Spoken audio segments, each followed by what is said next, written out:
یار آج وہ دن ہم کو میسر آیا ہے، اللہ نے وہ دن ہم کو عطا فرمایا کہ انسان جب کہیں جا کر کے مزدوری کرتا ہے تو دن بھر کی اسے جو ہے دقتیں اور پریشانی برداشت کرنی پڑتی ہیں، لیکن آس اسے یہ لگی ہوتی ہے کہ جیسے ہی دن جو ہے ڈھلے گا اور سورج غروب ہونے کو ہوگا تو مالک ہمیں ہماری مزدوری عطا کرے گا۔ ہر شخص کی تمنا اسی پہ ہوتی ہے اور اسی وجہ سے وہ جو ہے دھوپ کی تمازت کو بھی برداشت کرتا ہے اور خون پسینہ بہا کر کے کام پہ کام کرتے چلا جاتا ہے کہ چلو وہ وقت بھی آئے گا جب ہم کو مزدوری ملے گی۔ یارو آج وہ دن آیا ہوا ہے، آج وہ دن آیا ہوا ہے کہ جس نے روزے رکھے اور نمازوں کو ادا فرمایا اور دھوپ کی تمازت کو برداشت کر کے کوئی چیز نہ پی ہے نہ کوئی چیز کھائی ہے، اللہ کے نام پہ روزہ رکھ لیا ہوا ہے، تو آج وہ دن آیا کہ مزدور کو مزدوری دینے کا دن ہے۔ آج مزدور کو مزدوری دینا کا دن ہے، اور یہ جو ہم نے کام کیا، دنیاوی اگر کام کیا جائے تو انسان مال و موال عطا کرتا ہے، انسان کو دولت عطا کرتا ہے، لیکن ہم نے جو روزہ رکھا ہوا ہے اس کی مزدوری کیا ہے؟ تو ہمارا خالق کائنات ارشاد فرماتا ہے، حدیث قدسی ہے، الصوم لی وانا اجزا بھی، جس نے روزہ رکھا ہوا ہے اس کی مزدوری خود خدا تعالیٰ کی ذات ہے۔ تو پتہ یہ چلا کہ آج جو مزدوری ملنے والی ہے وہ قرب مولا کی شکل میں ملنے والی ہے، گویا کہ جس نے روزہ رکھ لیا ہوا ہے آج اس کو خدا تعالیٰ کا قرب حاصل ہو جائے گا۔ یہی مزدوری ہے ہماری صاحبوں۔ اور پھر یہ عید کا دن جو میسر آیا، رب تعالیٰ کا خاص فضل و کرم ہے کہ اس نے اس دن سے ہم کو نوازا۔ یہ دن خوشیوں کا دن ہے۔ آپ دیکھیے تو صحیح، صبح ہوتے اس کا سمائی کچھ اور ہوتا ہے، چڑیاں چہچہا رہی ہوتی ہیں، نسیم سحر میں ٹھنڈی ٹھنڈی ہوا چل رہی ہوتی ہے، انسان ایک عجب جو ہے رنگ روپ میں ہوتا ہے کہ بوڑھے بوڑھے لوگ جو پانی سے انہیں ڈر لگتا ہے وہ بھی صبح صبح نہائے ہوتے ہیں، کیونکہ ایک عجیب سی کیفیت ہوتی ہے، سب کو خوشی ہے، بچے یوں خوش ہیں کہ گلیوں میں پھر رہے ہیں اور خوشی منا رہے ہیں، اور جوان جو ہے وہ نمازوں کی تیاریوں میں لگا ہوا ہے، تو ہر انسان خوش ہے، بلکہ یوں کہیے کہ کائنات کا ذرہ ذرہ خوشی سے مسرور ہوتا نظر آتا ہے۔ یہی بات تھی کہ یہی دن تھا جانے کائنات صلی اللہ تعالی علیہ وسلم عید کی نماز ادا فرمانے کے لیے عیدگاہ کی جانب جا رہے ہیں۔ اب جب جانے کائنات چڑھ رہے تھے، ساتھ میں آپ کے خدام بھی تھے، صحابہ بھی تھے، میرے سرکار صلی اللہ تعالیٰ علیہ وسلم کا گزر ایسی گلی سے ہوا جہاں بہت سارے بچے کھیل رہے تھے، اپنی خوشی کا اظہار کر رہے تھے، سارے بچے کھیل رہے ہیں، مگر ان میں ایک جو ہے کونے پر ایک بندہ ایسا بھی کھڑا ہے، ایک بچہ ایسا بھی کھڑا ہے کہ جس کے جسم کے اوپر لبادہ جو ہے وہ پھٹا پرانا ہے اور اس کے چہرے پر غمگین ہونے کے آثار ہیں۔ آقا دو عالم صلی اللہ تعالیٰ علیہ وسلم اس کے پاس میں پہنچے، دیکھا کہ بچہ رو رہا ہے، آپ نے سر پہ ہاتھ رکھا اور سر پہ ہاتھ رکھنے کے بعد اس کے آنسو پوچھ دیے۔ وہ کیا جانے کے چارہ سازے دردمندہ یہی ہیں، وہ کیا جانے کے جانے کائنات یہی ہیں، وہ نہیں آپ کو پہچانتا تھا۔ میرے سرکار صلی اللہ تعالی علیہ وسلم پوچھنے لگے، بیٹا آج تو عید کا دن ہے، آج تو خوشیوں کا دن ہے، آج جسے دیکھو وہ خوش ہے، آج سارے لوگ خوش و خرم ہیں، تم کیوں غمگین و غمزدہ ہو، تمہارے آنکھوں سے اشک کیوں رواں ہیں؟ تو وہ کہنے لگا آپ مجھے پہچانتے نہیں ہو، میں تو وہ بچہ ہوں کہ میرے والد جو ہے وہ آقا دو عالم صلی اللہ تعالیٰ علیہ وسلم کے ساتھ کسی غزوے میں گئے ہوئے تھے اور ان کو شہید کر دیا گیا، وہ شہید ہو گئے ہوئے ہیں، اب میرا کوئی جو ہے یہاں پرسان حال نہیں ہے، میری ماں نے دوسری شادی کر لی ہوئی ہے، اب کون ہے جو ہم کو لبادہ پہنائے، اب کون ہے جو ہماری جو ہے بازو پرشش کرے، اب کون ہے جو ہم کو نہلائے اور دھلائے، اب کون ہے جو ہماری انگلی پکڑ کر کے جو ہے عیدگاہ کی جانب لے جائے۔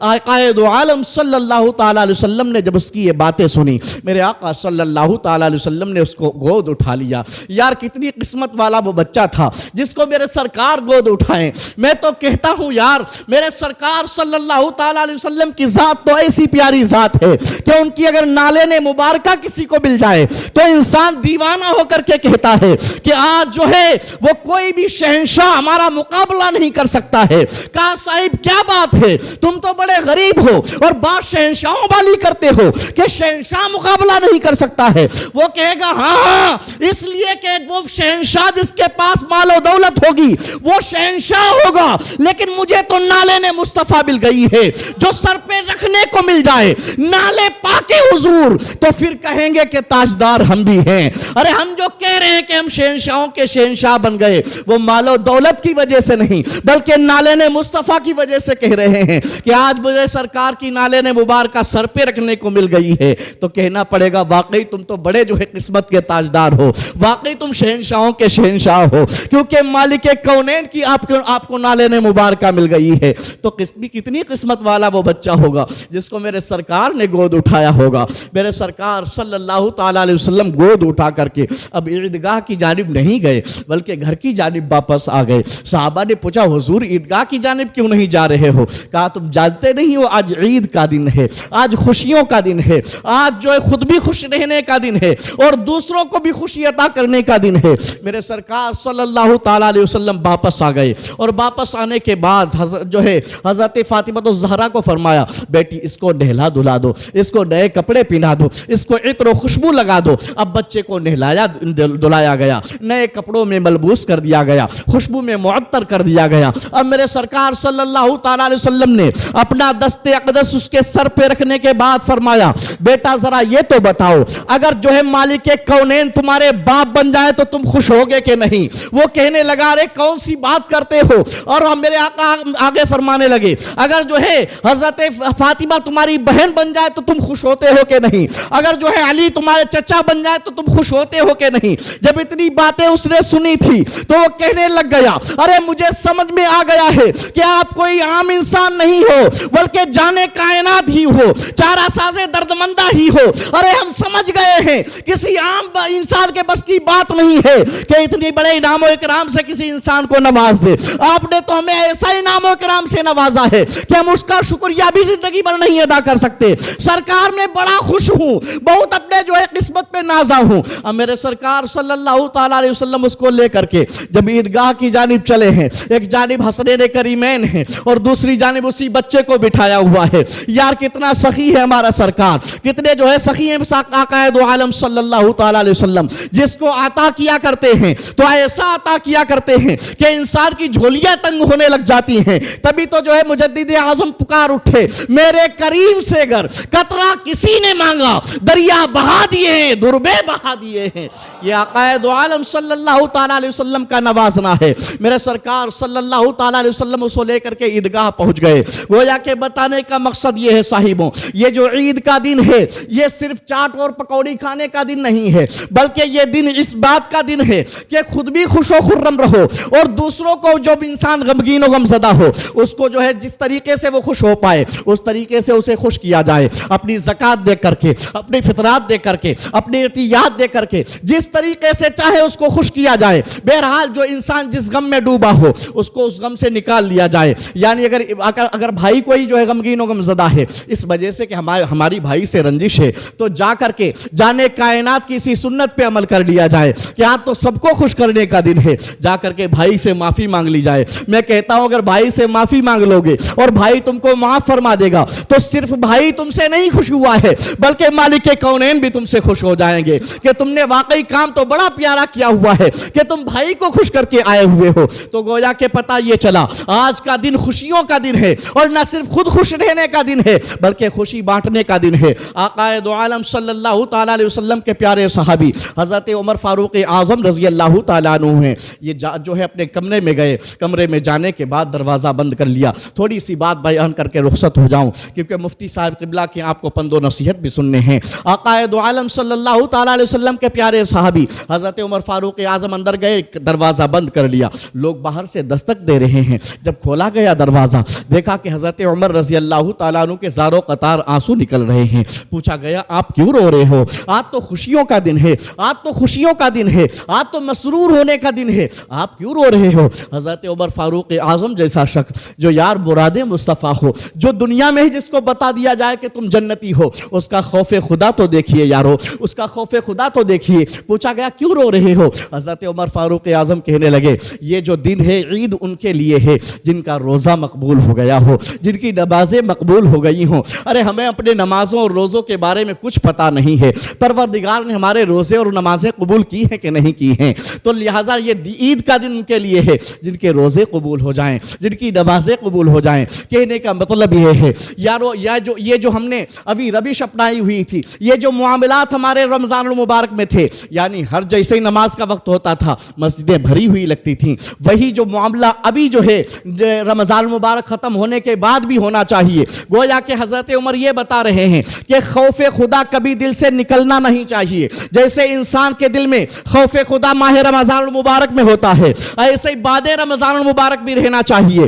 اس لیے کہ خوف خدا اگر انسان رکھے گا تو اللہ کے نزدیک جو مکرم و محترم ہے, اللہ ارشاد فرماتا ہے ان اکرمکم عند اللہ اتقاکم, بے شک اللہ کے نزدیک عزت والا وہ ہے جو اللہ سے زیادہ ڈرنے والا ہے, تقوی و پرہیزگاری والا ہے. تو پتہ یہ چلا یہ جو روزہ رب تبارک و تعالیٰ نے رکھا ہے یہ صرف اسی لیے تھا, اللہ اس کی غرض و غایت بیان کرتا ہے لعلکم تتقون, یہ روزہ اس لیے رکھا گیا ہے تاکہ تم رب سے ڈرنے والے ہو جاؤ. تو یہ روزے کی ٹریننگ ہم نے حاصل کر لی ہوئی ہے. اب گویا کہ یہ بتا دیا گیا جیسے ماہ رمضان المبارک میں نمازوں کی پابندی کی ہوئی ہے, ایسے بعد رمضان المبارک بھی تم کو پابندی کرنی ہے, اس لیے کہ ٹریننگ تم کو دے دی گئی ہے. مہینہ بھر کے روزے تم نے رکھ لیے ہوئے ہیں, اللہ سے ڈرنا تم نے سیکھ لیا ہوا ہے. اب ایسا نہ ہو کہ دل تمہارا خوف خدا سے خالی ہو جائے, نمازوں کو پامال کرنا شروع کر دو. صاحبو ایسا نہیں ہونا چاہیے, اس لیے کہ جو انسان نمازوں کو پامال کرتا ہے ہمارا خالق و مالک ارشاد فرماتا ہے